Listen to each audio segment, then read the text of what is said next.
ba yung phone ko? If Liv gets in trouble because of you... Are you threatening me? Your own mother? Para sa kapatid mo sa labas? Hindi pwedeng walang consequence yung maginawa. 100% tea, tree oil? Sir. Yan yung nakita na oil sa balat ni Zack. Kaya pala mas mabilis na sunog yung balat ni Zack eh. Anong ginagawa niyo dito? Well, Sorry, nasiraan kasi ako ng kotse. pupunta naman talaga kita eh. May tatanong lang ako sa'yo. Pero bago yun, unahin na muna natin to. No. Sa ibang araw na lang tayo mag-usap. Thank you. Akin na. Bakit kami ganito? Alam mo, may kinalaman ng tea tree oil sa pagkamatay ni Zack. Nakita ko lang yan sa kotse ko. Just now. I swear! Nakakita ko lang yan sa kotse ko.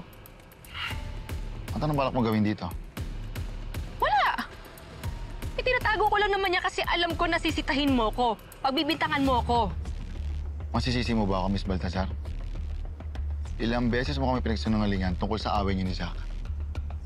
At yung activities mo ng gabing yun, bago masunog ang biktima. What are you talking about?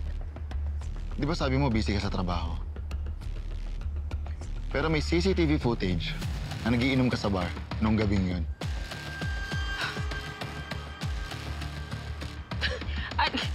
I don't know. Wala akong maalala. Okay? Baka hindi ko maalala. Ikaw ba, Inspector? Do you remember every night of your life in detail?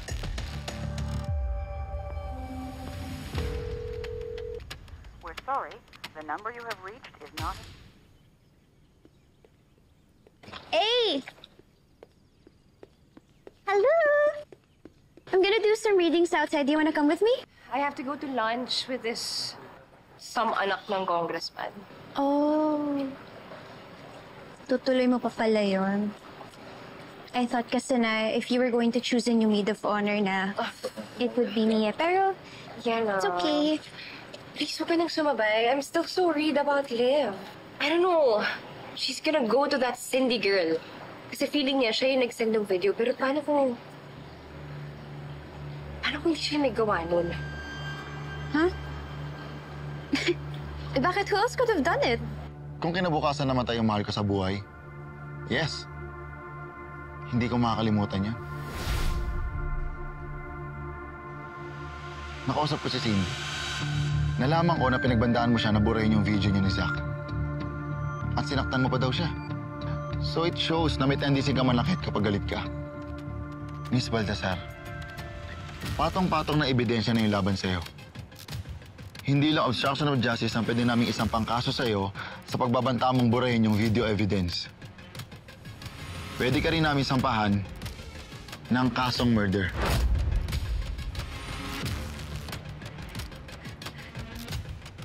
I told you, hindi nga akin yan. At saka yung pagpapabura ko ng video, I only did that to protect myself. Kasi alam ko naman kapag nakuha niyo yung video, pagbibintangan niyo ako. Pati pamilya ko nadadami dyan sa issue at ayoko mangyari yun. Alright, fine. To prove na hindi talaga akin yan, you can do whatever you want with it. Just take it. But I'm telling you, I'm innocent.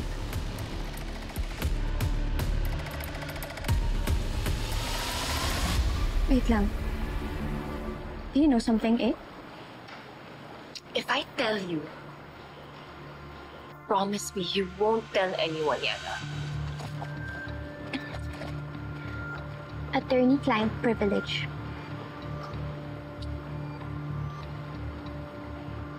I think it's my mom.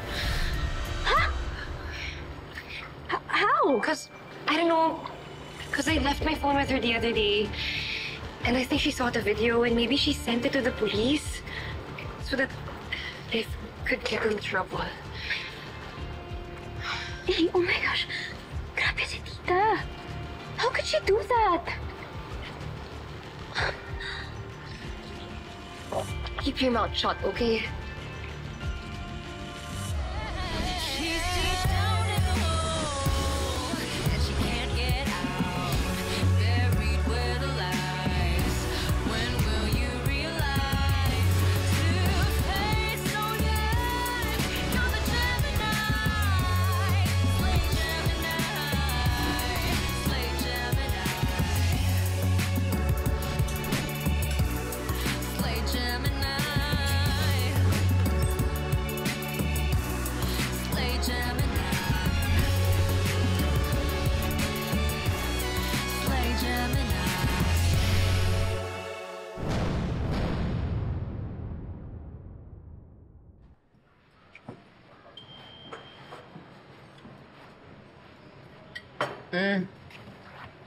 Sarap.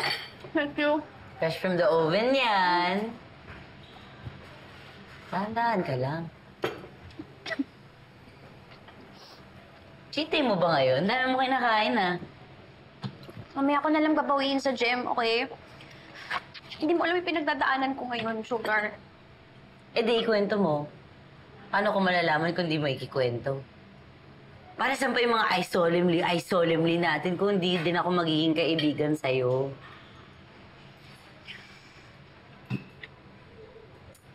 Yana, tinulungan niyo ako.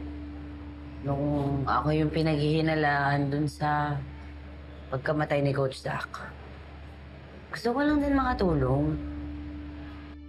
Kahit mapagaan ko lang yung sa loob mo na yan. Ano ba yan? Hindi talaga pwede, Sugar, okay? I have attorney-client privilege. I can't. Hindi ko pwede. Nito, abogado ka na ba? Law student ka pa lang, di ba?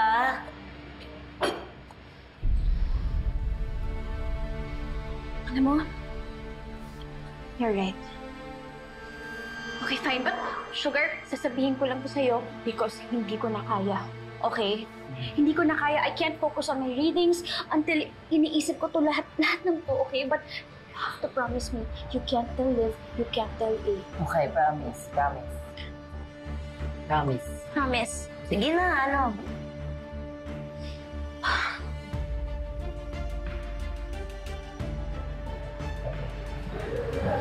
Let's see kung Marka. Di mo dapat binigay yung oil na yon. Now that I have it with your consent, pwede na nila yung gamitin sa kaso against you. Hindi nga kasi talaga akin yun. Alam, hindi ko gets. Di ba si Zach yung nanakit sa akin? Siya yung may kasalanan sa akin, di ba? Ba't ako'y naiipit? Kaya nga anak eh, sinasabi ko sa'yo, lagi kang mag-iingat. Hindi ba usong-uso na ngayon yung mga pinaplantahan ng kununong ebidensya para madawit ka sa kaso, ikaw may ituro? Teka, may nagsiset up kay Liv? It's possible. There's only one person who will set me up. Yung kabit ni Zach, si Cindy. After all, siya lang naman yung pwede magpadala ng video na yun sa mga pulis.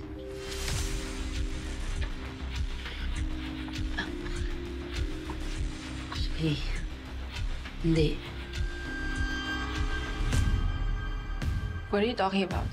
Siya lang naman yung may copy ng video na yun. May nakakuha kasi. Sino?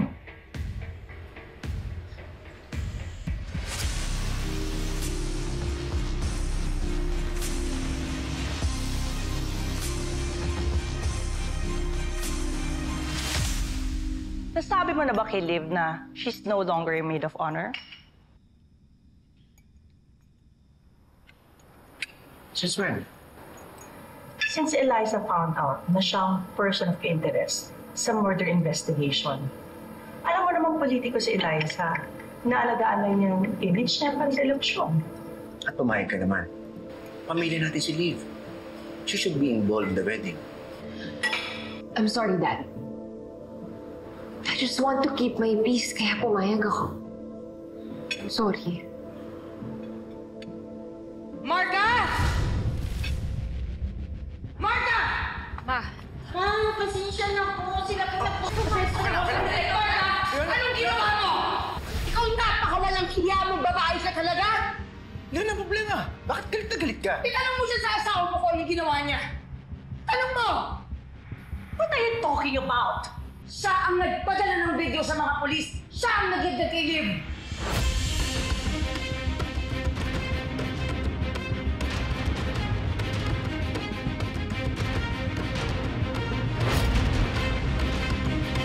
Totoo ba yung Marga? So what kung ako nga? Nakita ko na pinabubura ni Liv kay Amelie yung video. Gusto pa niyang idamay ang anak ko sa krimen? Siyempre hindi ako papayag! Ay!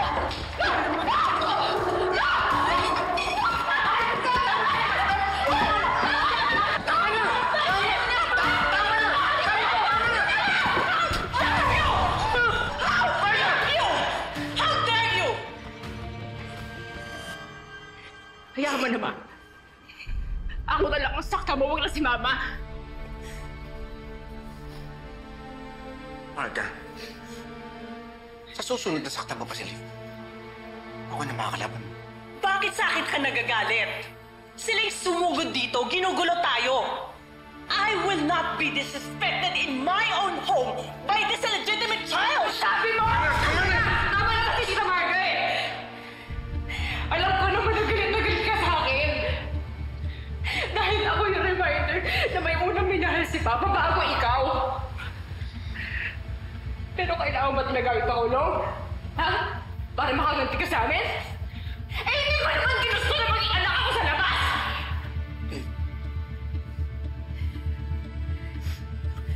Mana, walang konsensya yung babaeng yan. Kakasayalan tayo ng oras dito. Halika na.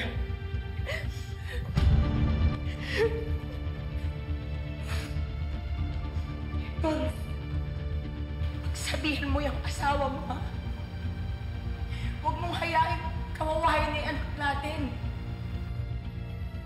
Hindi deserve ni Liv to.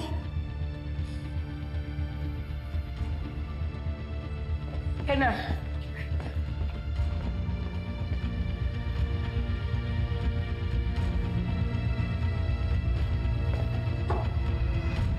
Not in my own home!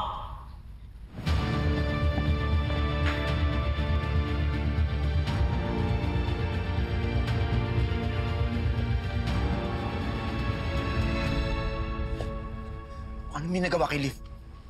Alam kong galit ka sa kanya. Pero hinahayaan kita dahil ayoko ng gulo. Pero sumusobra ka na, Marga. Sinasadya mo ipahamak si Liv. Hindi mo ba naisip na pinapahamak ni Liv ang anak natin? She asked our daughter na pagtakpan siya, making Amelia an accessory to the crime. In my own way, I'm just trying to protect her daughter. Huwag mo na akong paikutin, Marga. And stop talking about Liv like a criminal. Wala siyang kasalanan. Where are you going? Sa guest room ako matutulog.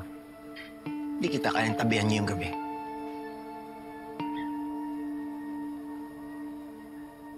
Anak. I'm sorry, anak. Ikakasal ka na, hindi ka dapat nakakita ng gantong away o asawa. I think it's my fault, Dad. Dahil sa closeness namin ni Liv, nagkakasira tayong pamilya. Exactly. Anak. Hindi totoo yan. Alam mo ba, isa sa nagpapasaya sa akin, yung pagiging malapit niyo magkapatid. Kaya wag mo sasabihin yan. Hindi tayo sinisira ng pagiging malapit niyo ng Liv. Ha?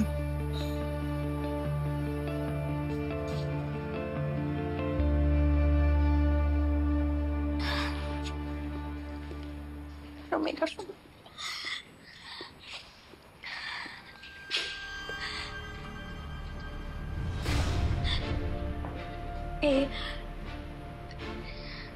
Yana, paano nalaman kita, Leona? I am so sorry. Answer my question. Paano niyo nalaman? I told Sugar. I think Sugar told them. Kaya nila nalaman, but...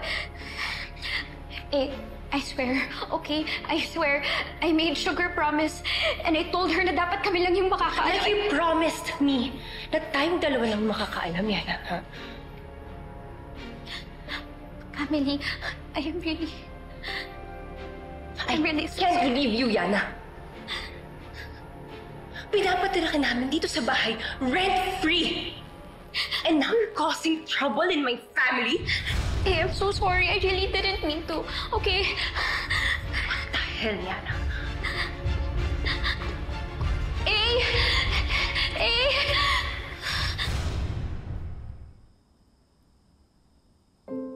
Ang cute-cute naman nitong baby na to. Ano nga ulit ang pangalan niya? Sugar. Sugar. Ang tamis. Siguro pagkalaki niyan, ay, ang sweet na anak. Alam mo, matagal ko ng pangarap ang magkaroon ng anak na babae. Sa akin na lang siya. Gusto mo sa'yo na lang? Ha?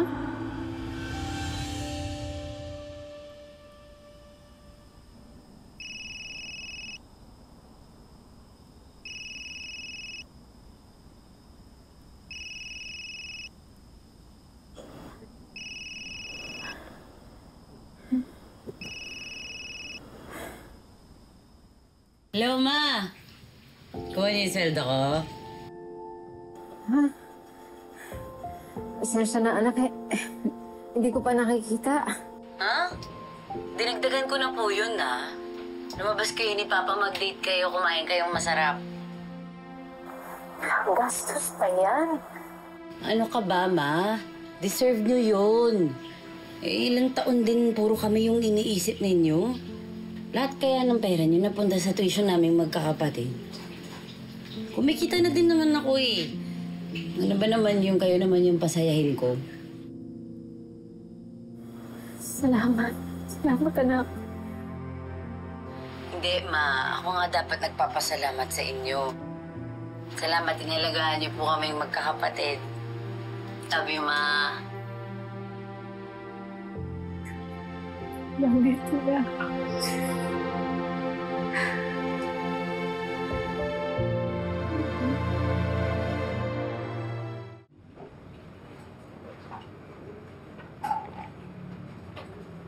Dahan-dahan lang, Ma.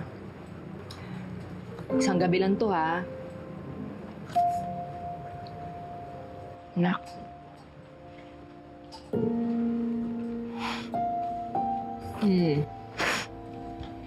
Sorry. Sorry kasi hindi kita nabigyan ng kumpletong pamilya. Naman. Wala namang normal na pamilya, di ba? Lahat ng pamilya complicated. Tsaka ako, sobrang swerte ko kasi may nanay ako na nagtatanggol sa akin. Oo, andito nga ako. Puprotektahan naman kita lagi, kaya lang... Hindi ba parang mas okay kung nandito yung papa mo? Hindi ba parang mas okay kung walang Marga na mananakit sa'yo? Alam mo na, buo yung desisyon ko nun. Tayong dalawa lang, okay lang sa akin. Hanggang ngayon na-realize ko, anak, kawawa ka pala. Kawawang anak ko. Sorry, Liv. Tama na, huwag ka na umiyak. Tsaka, di naman ako kawawa eh. Alam mo, sa totoo lang, Ma, higit mo pa 2 tao sa pagmamahal tsaka sa pagtatanggol mo sa akin.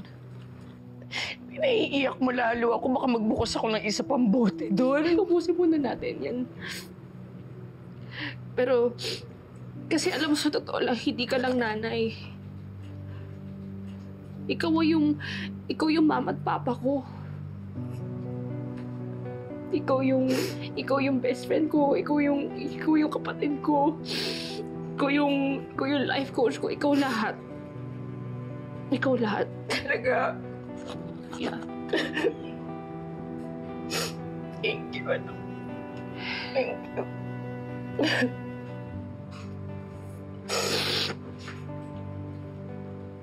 Oh, ano? Isa pa? Oh, para kay Marga. Yes, para kay Marga. Ang dami ko nakuhang buhok sa kanya kanina na. I'm so happy. Masaya ako actually na happy ako. Basta isang gabi lang to, tapos bukas, hanap na tayo ng solusyon sa problema. Eh, ubusin ko yung hair niya.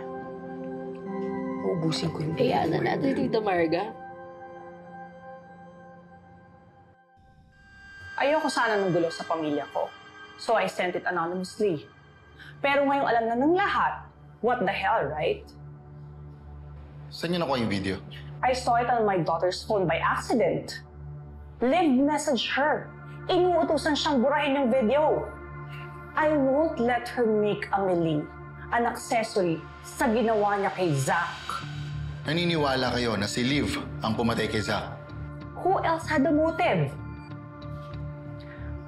Alam niyo po, Inspector, naloko na yung nanay niya noon. And I can imagine na doble ang galit niya nung siya ang naloko. Of course, she will deny everything. Magaling magsinungaling yung batang yan. Nasanay mula pagkabata. Nagsisinungaling sa inyo si Liv. Dati pa? Alam niyo po, Inspector, inggit si Liv kay Amelie mula pagkabata. Every Christmas, New Year, nasa amin si Hector. Never pa niya nakasama yung papa niya during the holidays. Sa isang New Year, tumawag siya. May sakit daw. She needed her father. Ang Hector naman, umalis sa kalagitnaan ng putukan. Ayun, na-aksidente. Ilang araw tuloy yung asawa ko sa ospital. At si Liv? Wala. Nagsasakit-sakitan lang. Muntik mamatay ang asawa ko dahil sa kasinungalingan niya. That's why I won't believe a word she says. Sinungaling siya. Pwede na kami umalis? Sige, oh. Kukontakin na namin kayo pag may mga tanong pa kami. Let's go.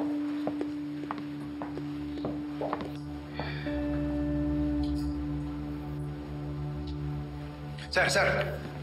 Ito na yung result ng test dun sa tea tree oil na nakuha natin kay Liv. Nakumpara na rin to dun sa tea tree oil sa katawan ni Zach at dun sa pinalit na body oil sa kanya. Wala nyo.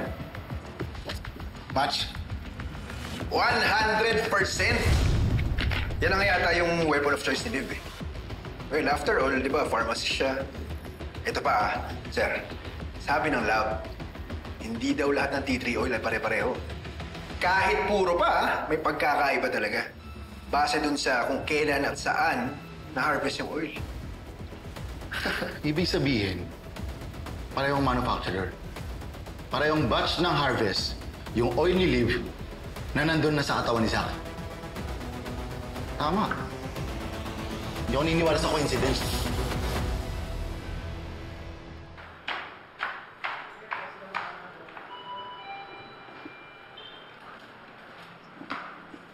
Miss Baltasar. Ano naman yun, Inspector? Di ba sinagot ko na lahat ng patanong ninyo? Pati yung oil binigay ko na sa inyo. What else do you want from me? Yung totoo. Yung tea tree oil na nakuha ko sa'yo ay match sa tea tree oil sa katawan ni Zach. I told you, hindi nga akin yun. Nakuha yun sa kotse mo. May idea ka kung sino mga sumakay at nagka-access sa kotse mo. I don't know. Hindi ko alam. May carpool kami ng mga office mates ko.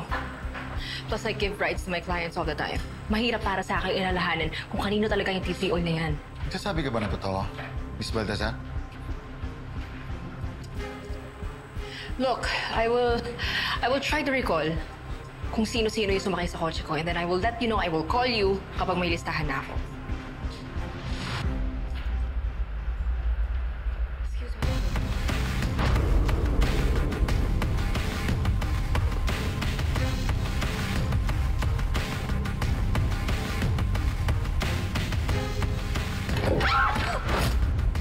Oh my gosh, Liv! Sorry! Oh my God! Sorry, Nay! Kasi yung brakes ko may problema.